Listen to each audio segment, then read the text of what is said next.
welcome to Stand Up for Doctors. I'm your host, Kim Downey. Thank you very much for joining us. I'd like to welcome Mike Neubauer. Thanks for joining us today, Mike. Thank you for having me, Kim.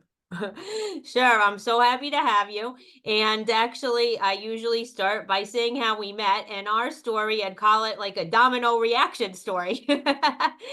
And what I'd say is a few weeks ago, Dr. Todd Otten suggested to Nate Cornell, your partner, whom you I'm sure we'll mention later in our episode, that he speak with me, which he did.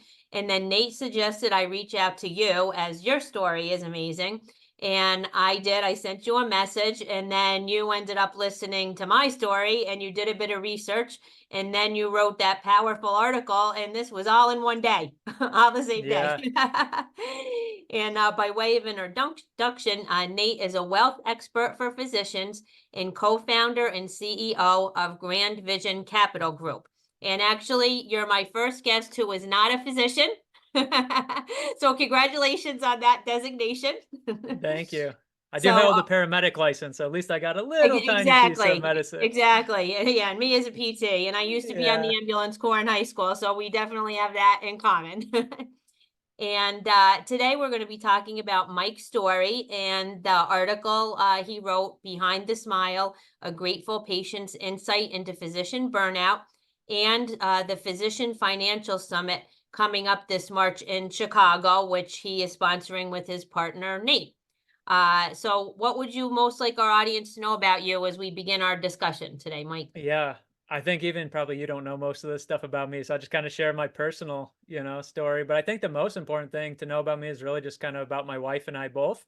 So we're just kind of the people that are willing to do the crazy things in life. I think a lot of people have big dreams, and then when they go to start chasing those dreams, they hit a lot of obstacles and kind of get stuck a lot. So luckily for me, I was able to kind of figure out those two obstacles. So the number one being understanding money and learning how money works in our lives. I think money really controls a lot of people's lives, and I was very fortunate that I had a couple mentors kind of show me how money operates in our world and how really money is just a tool, and it's up to us to understand how to properly use that tool. So, like any other tool, if we don't know how to properly use it, it really doesn't serve its purpose in our life. So that's kind of the first one is understanding money, and then the most important one is marrying the right person. So I Mm, married an amazing woman, and honestly, like truthfully, to go live a crazy life and something that's very uncommon, if you're not both on the same page, it's just utterly impossible. So she's 100% on board and willing to do, the crazy things with me and, do some other crazy stuff on her own. So we have 7 kids. We live on a 40-acre little homestead. We world school our kids, so we live out of country, usually about 3 months a year, and really just trying to kind of live, the life that we want to create. And most people would say we're crazy, but I think anybody who is kind of living their life on their terms, and their uniqueness is going to be crazy in their own way. So I just want to kind of be an example of give people the freedom and the encouragement to kind of live their own version of being crazy. yeah, wow. Well, that's an incredible story already in itself, and we haven't even gotten started. Yeah, So, if you would like to get into your story about what happened to you and how that sure. led you where you are now. Yeah, so June of 21, which time flies now, but what, 2.5 years ago, roughly, we actually had just purchased that 40-acre homestead. So we were moving a tractor over, a farm tractor, and getting it off the trailer. And kind of just, super laid back day. My dad was helping me move, and, kind of like typical father son stuff. When you're doing like kind of manly stuff, you're joking with each other and having a good time. And all of a sudden, the tractor, I started it and it jumped in gear, and I was standing right next to it when I started it. I should have been on it instead of standing there.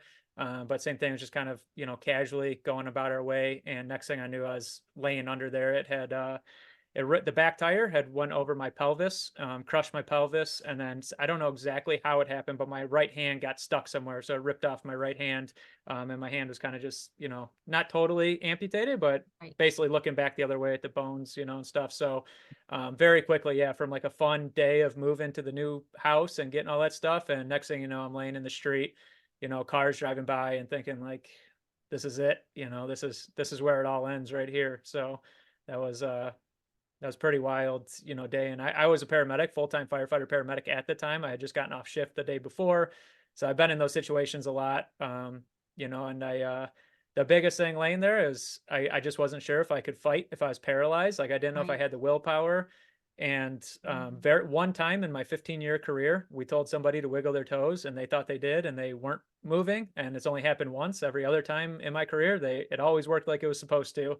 Right. And I looked down at my feet, and I was like, all right, like this is kind of the decision, let's see. And I thought in my brain, let's move them. And they both Mhm. moved. So Yeah. at that moment, then yeah, I went into full fight mode. I'm sure the paramedics and doctors and nurses were not happy with me because I was Mhm. yelling and telling them. And we live kind of in a unique spot. For instance, they got me to the hospital, and we live somewhat equidistant to Indianapolis and Chicago, but I actually live in Indiana. So they wanted to fly me to Indianapolis, but I grew up in the Chicagoland area, so I was like, "There's no way I'm going to Indianapolis." And they're like, "That's where you have to go," and I was like, "I'm not going there." I was like, "Give me the forms. I'll sign whatever you want with my left hand. There's no way I'm going." Right. And I don't know what that was, if that's God or what that was, but Yeah, right. I know there's amazing physicians everywhere, but I feel like, the physicians that were waiting for me at Loyola, like, I just feel like those were the ones meant to be there for me. So, yeah, they flew me to Loyola. The flight medics and, I don't know if it's a nurse or flight medics or exactly on the helicopter, but basically told my wife, we'll give you a call either way, but it doesn't look good. And I landed at Loyola. I don't remember the helicopter ride or rolling into Loyola, but then in the emergency room, kind of the trauma rooms at Loyola, I remember talking with them, and yeah, not only did they said that only my bladder had been punctured, so no other internal organs, just the bladder, Yeah. which was super fortunate. So Mhm. they were able to get all that stabilized, and at the same time, the hand surgeon was coming in, so they kind of reset my hand until they could get me to surgery for that. And same thing. I mean, I woke up and my hand was in place. I thought for sure Mhm. that there's going to Yeah. be, a cast that ended, a hand Right. short. Right. And I woke up and the cast was big and long. And I was like, there's got to be a hand under there, and I couldn't feel anything. It was Yeah. just the nerve damage and stuff. But, my wife was like, yeah, they put your hand back on and she thinks you're going to be okay, like to save it. So it was just, yeah, what started as just a normal kind of laid back day very quickly turned into the moment that we all pray never happens to us. Right, right. And how did that feel when you realized that you had your hand? Oh man, yeah, I was like, well, it's such a whirlwind because you're happy to be. So at first, it's like I just want to be able to live, and then Yeah. you find out you're gonna live, and then it's like once you get that blessing, it's like, well, I mean, I would like to keep my hand too if we're Right. at it. So like Right. each time you get good news, you're hoping like maybe there's more good news coming. And to be honest, at that time I was very happy about it, but I was also very nervous as far as like, will I ever really be able to do the things that I used to? So it's there, but will it work, Sure. how it's supposed to? So I was happy, but not Right. totally convinced that it was going to be, what I was hoping it would be. Right. And now I believe you share with me you're doing pretty well, right? Other than Oh yeah. sensation and not quite the strength, but it's Yeah. So yeah. it was a ton of therapy and hand therapy, which the hand therapists were absolutely amazing as well, because like every day I was like, there's no way, they're trying to have me do things and I was nowhere near doing them. And I'm like, there's just no way I'm ever going to get this. And they're Right. like, just keep doing it, keep doing it. Yeah.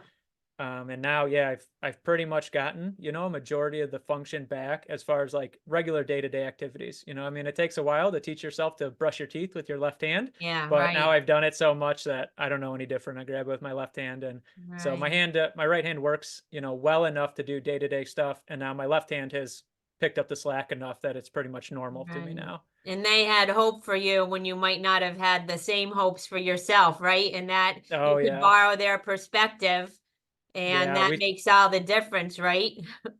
yeah, we call it borrowing the faith all the time Mhm. because, like, on the ambulance, you drop people off, you never see the outcome. So you just Right. see the moment.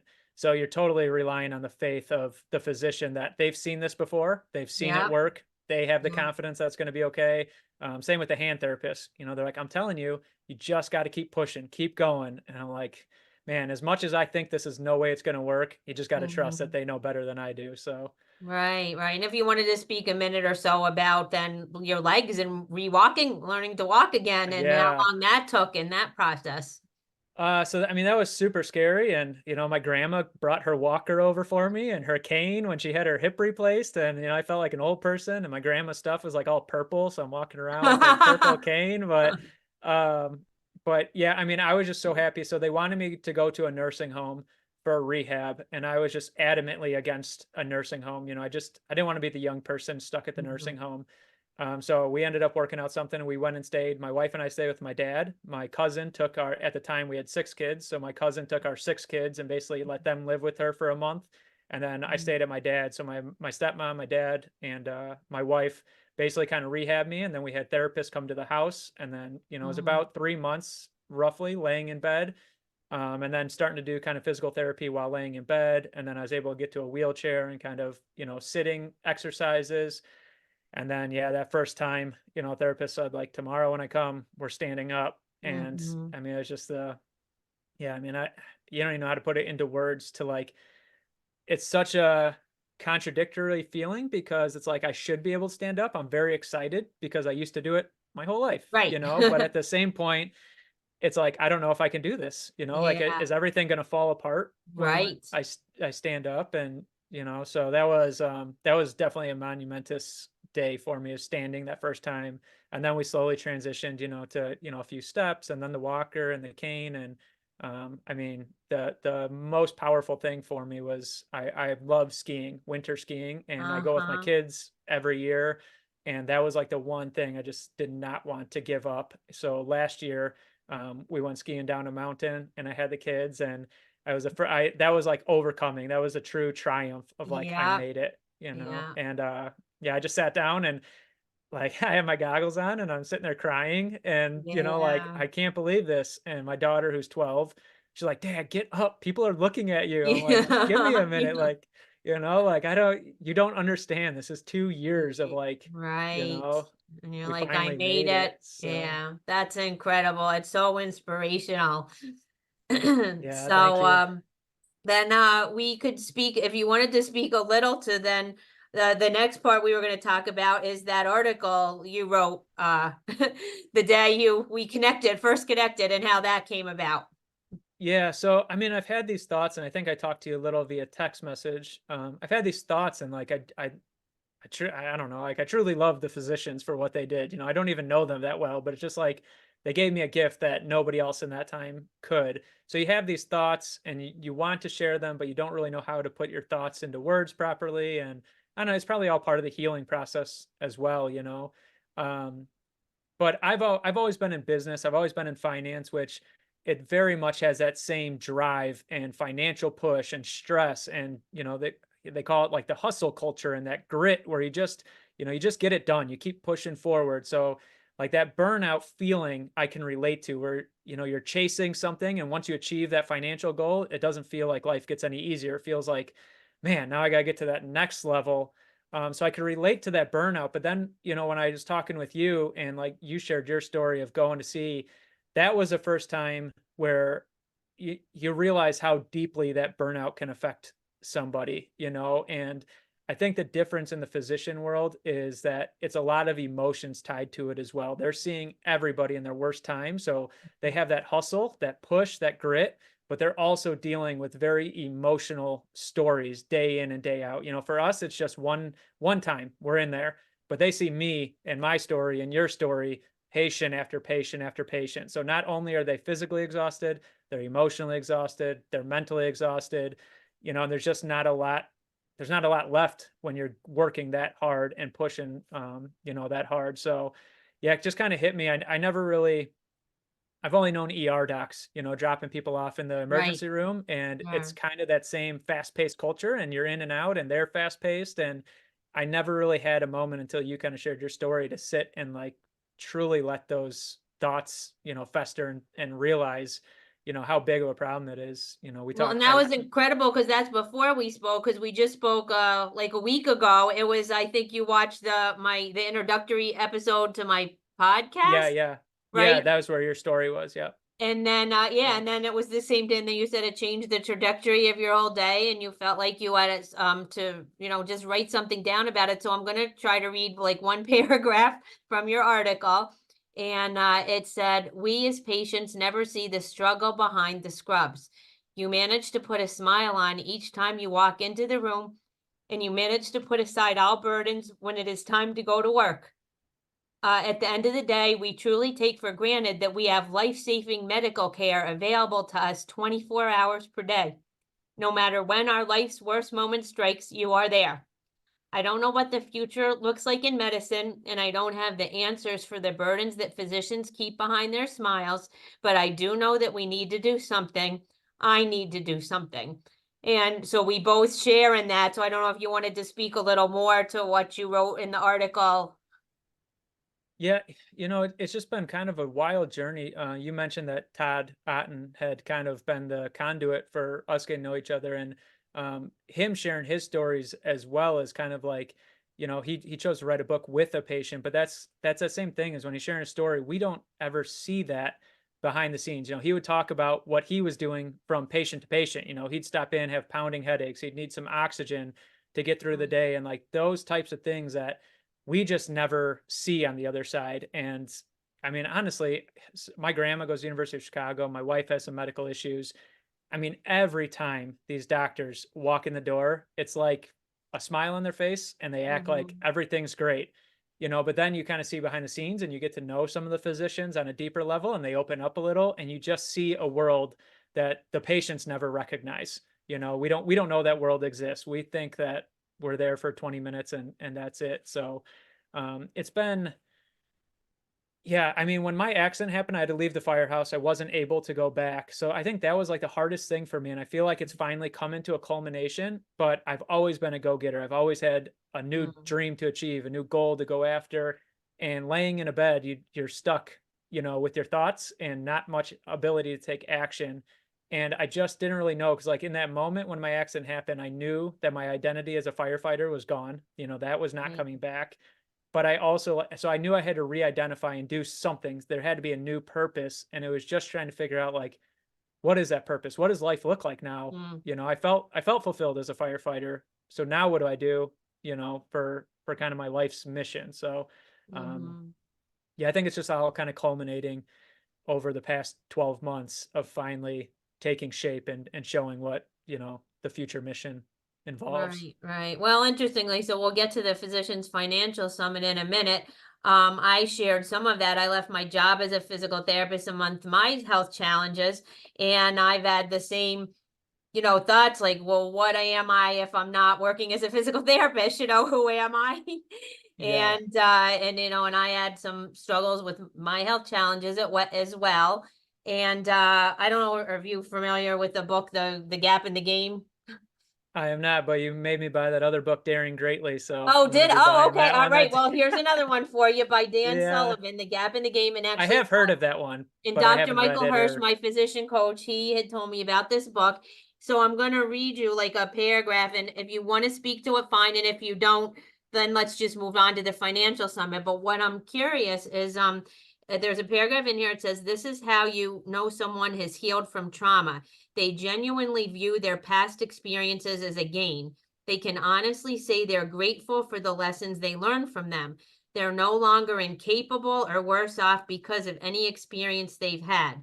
The gain is the most empowering context for viewing any experience."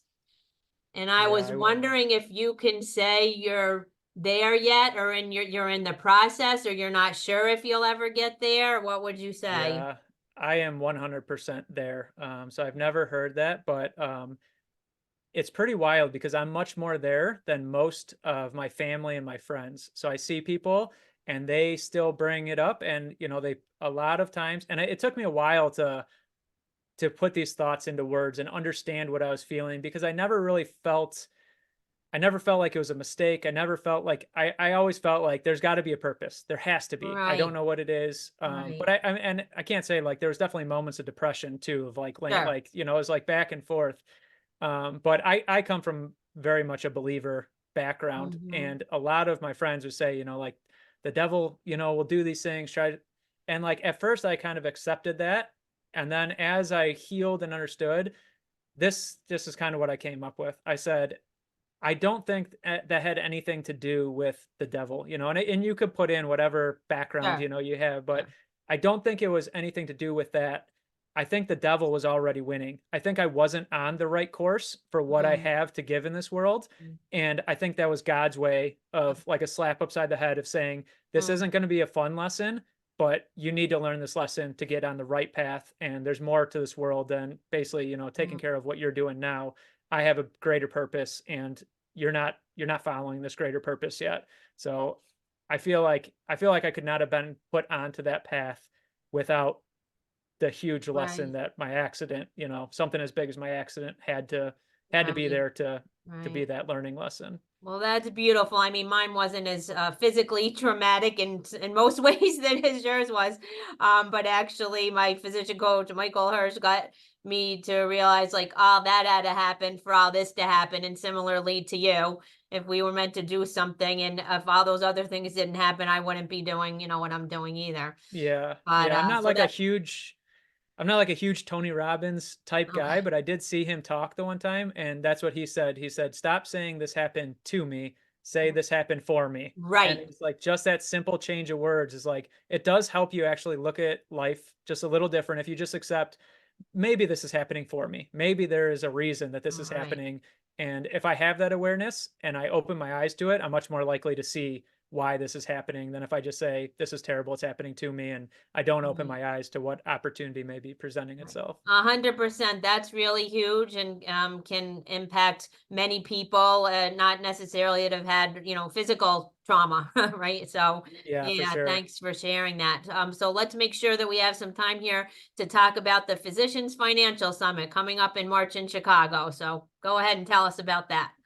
Yeah, so this is an event that we decided to put together. So we put a lot of content out there. Um, my whole background is finance investing. So while I was a firefighter, for the 15 years, I was always basically a full-time investor at the same time. And I'd built this business, and really it came out of the fact of, like I said, I had some mentors kind of grab me by the shoulder and say, this is how money works. This is what you have to do. So I took it to heart and really kind of focused on that path and understanding the rules and why people, you know, why people could be very happy making, say, $100,000, Mhm. and you could be miserable making $500,000, and it's all in between. So because there's no correlation, it makes you wonder, then what is the reason? What truly drives fulfillment and that feeling of success if the number of your income doesn't really make a difference? Mhm. And wrapping my head and trying to understand that. So we I did that in my personal life and really kind of like use that in my own life. And then slowly was trying to figure out, okay, how do I teach this to others? Like, how do I get this message out there in a way that other people would understand? And then that's when we decided to really focus on physicians. We could focus on anybody, you know, but you know, my heart and my mission is with physicians. So it's basically kind of bridging the two worlds. It's my gifts and what I'm good at and what I love talking about. I know most people don't love talking about it, but I love Right. talking about it. And it's kind of, you know, bridging that gap with where my mission and my heart is and where I feel like I can really impact the most people, you know.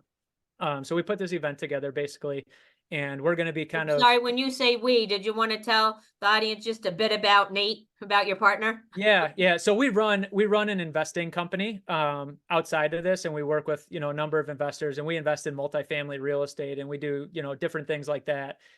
So we decided to go ahead and do some sort of like an educational event and put that out there, and we kind of racked our brains back and forth of what this looks like and, you know, how we're going to do this, because I think the number one thing that this is the analogy I like to use. I see a lot of physicians who talk about different investing and so on, and there's some that are very good, but it's very hard to be full-time good at both. It's very hard to be an amazing physician and an Mhm. amazing financial person.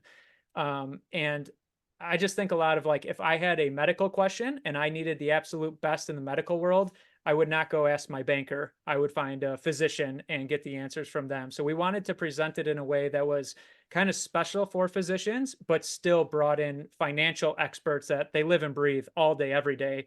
They're learning and understanding this stuff. So I think we have an amazing lineup. We have amazing physicians. Nate talks to the physicians a lot more on his podcast. So he knows them on a much more personal level.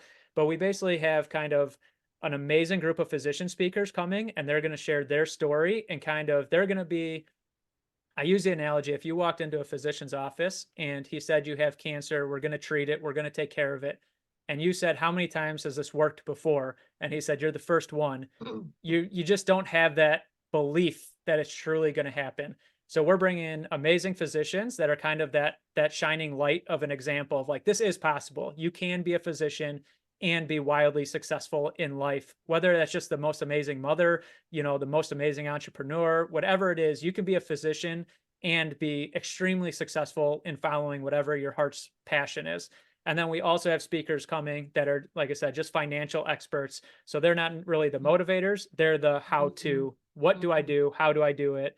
And it's set up much more workshop style so that when the presenter speaks, there's the question and answer, but then there's a time to go and really reflect on what the speaker said and see, how does this fit into my financial world? Am I on the right track? Am I not? What changes, should I make? And then while they're still there, when those questions pop up, when you really start reflecting, is typically when the question pops up. So we really want it to be workshop style where there's that margin of time. So when those questions do all of a sudden pop in your brain, there's still that moment while that financial person is there, or even that physician who has done it before. And somebody says like, man, how did you juggle your schedule and make it happen? That person is there to say, here's how I did it, and kind of be that, it's not just a motivator, but really showing them step by step, here's how I did it. And here's how you can too. So Yeah, I love the way Nate described it to me that you guys are making an easy button for physicians, right? yeah, To learn about yeah, and and work on their finances. So I love that, just being able to push yeah. the easy I button. mean, there's so much information out there on YouTube nowadays, and you could read blogs and articles, and it's one thing to like recognize that the information is there, but understanding how to actually apply it to your life is a whole nother step. Mm-hmm. And that's very difficult to do, is to watch, especially the financial world, to watch somebody talk about finances, and they use, just like the medical world has their own lingo, the financial world has all of its own lingo. So unless you truly understand that, when you read that stuff, like it kind of registers, but it's very difficult to translate into, well, how would this apply to me? What can I do? How would I make different decisions? So that's really what we're trying to do, is make it that easy button where it's like basically all the knowledge, but then summarized, condensed, and put into a package specifically for physicians and their lifestyle, their income levels, their way of how they operate, W-2, 1099. The physicians have a very vast array of, they could own their own practice, they could be a researcher, they could work in a hospital. So trying to kind of package that all together and really make it easy and simple to understand.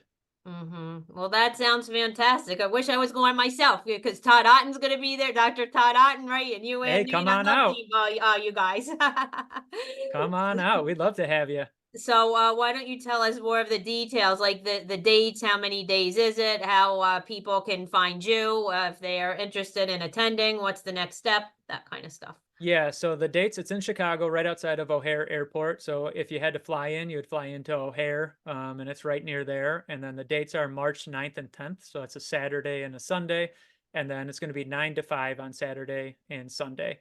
And then as far as going, if somebody's interested, it's just the physiciansfinancialsummit.com. Okay. Uh, that sounds good. And then how about, do you have a website of your own that's separate than that, or the business for you and Nate? We have our business website is grandvision.co. So not .com, just grandvision.co. And then pretty much, I think Nate probably does similar, but I basically run my entire kind of business world and share my business brain on LinkedIn, and then all my personal stuff on Facebook. So those are two. If you want to see what I think about money and finance and investing, you could see on LinkedIn. If you want to see my family and what I do in my life and, my mission work and all that stuff, then Facebook is where I post that stuff. Okay, all right. Well, that's fantastic. Do you have any tips for like the doctors out there, from like seasoned physicians to medical students to even those considering med school? Oh man, I think the biggest thing is, so like I come from a financial world. So I think the biggest thing is the seasoned physicians is just accept that you may have to take kind of a second look, a second opinion, as like in the medical world, and make sure you're set up correctly. Because if you believe that you were on the right path, but there was things that you didn't know that you didn't know, you don't want to find out too late. You don't want to get too far down that path and find out, oh man, now I don't have time to make the changes that I should. And I think this is very common, just personal finance advice. But when you're coming out of med school, or really more importantly, when you're finishing residency and those paychecks start hitting, like Mhm. just take a breather and just let that money sit for a minute and really let it process and get used to your new lifestyle. Because like this is what I tell people all the time is in the financial world, like a lot of people who make a lot of money, they didn't make a lot of money in the past, or their family maybe didn't like make a lot of money. And all of a sudden paychecks start hitting that is like, oh my God, I've never seen this much money before. Right. But they still have a mindset of that college kid or that blue collar worker. And you can't manage, 200,000, $300,000 a year. You can't manage that with a $50,000 per year mindset. It's a very Mhm. different game. It's different decision making. So I think that's the most important is once you are in the middle of making that transition, you're just finishing med school, you're maybe looking at like, hey, I'm about to finish residency. Give yourself that 6 months to a year to really start to understand and let that money become normal. Don't try to operate with your own old mindset, Mhm. but having a lot of money because you still make Mhm. poor choices. The Right. choices are just much bigger now. It's a Right. much greater financial decision now than it was a year ago. So Right. Well, that's great advice. And just like you were saying that doctors would want to get a second medical opinion, so you need a second financial opinion as well. That's important. yeah, Oh. a lot of times you see a lot of people, it's not just physicians, but most people, they set this stuff up and they start their financial journey, but then they kind of forget about it. So maybe they have a trust or they had a plan or a 401k that they started 10, 20 years ago. Well, life changes each year and your financial Mhm. situation changes each year. So if you're not kind of taking the moment to reassess that to make sure you're on the right track, a lot of people find that what they set up 10, 20 years ago may have Mm, been the best decision at that time, but life looks very different now. So I mm, think it's just very important, to really sit down and make sure, hey, am I still on the path that I want to be mhm. on, and do I need to make any changes where I'm at? So Right. Well, that's great advice for anyone. So thank you very much for joining me today, Mike. I was so happy to have you as a guest. This was fantastic. yes, thank you very much. Okay, you're welcome. So, how I always close is I say, to move the needle in healthcare, we all need to raise our voices and we all need to care about each other. We already know that doctors need to care about patients, patients need to care about doctors too. So, stand up, doctors, and let's stand up for doctors. Love it.